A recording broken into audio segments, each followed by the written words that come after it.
It's Aaron Goldstein here, and today's lesson is olive oil mashed potatoes, or whipped potatoes. So I wanted to give you this recipe because I think it's a nice light approach to mashed potatoes, and it's a unique one. I think most often whenever we make mashed potatoes or eat them out, there's always a lot of dairy in them, right? Some of us don't eat dairy, or some of us are trying to avoid it, so I wanted to give you this lesson. So, for the potatoes themselves, these are simmering in hot water, salted water, okay?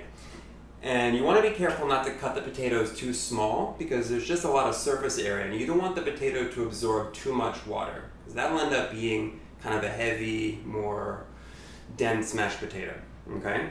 So, more likely than not, this is how it's already looking for you at home. You got your potatoes that are peeled and you drain them. Now one little trick, drain them really well. And this is the same start, by the way, if you're making gnocchi. And I like to put them back in the dry pan, right? And back on that stove, off heat is fine. And a lot of the excess moisture kind of evaporates out, all right? And this is another way to get just a little more moisture out of the potato, and they'll be a lot lighter, all right? So, I wonder if you're using these at home. This is a ricer. This is actually a really big one. I love it. And this is also my go-to for making gnocchi. So what you're gonna do is take your potatoes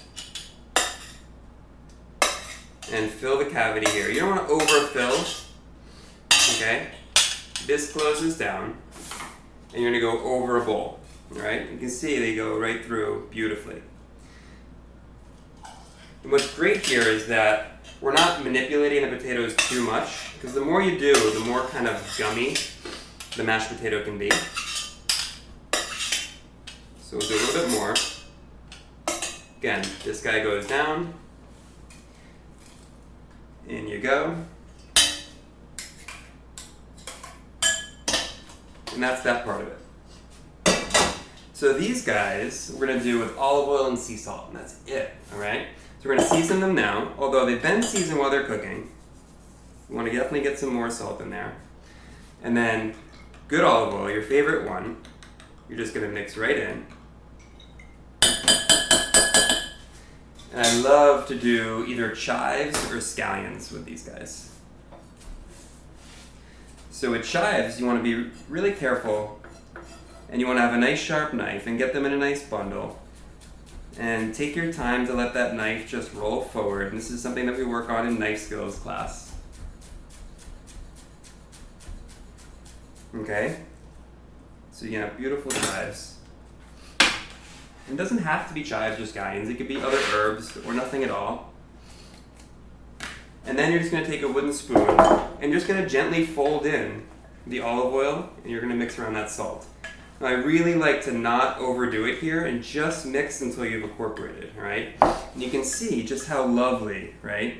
Just how beautiful and light these potatoes are. So that's it, really.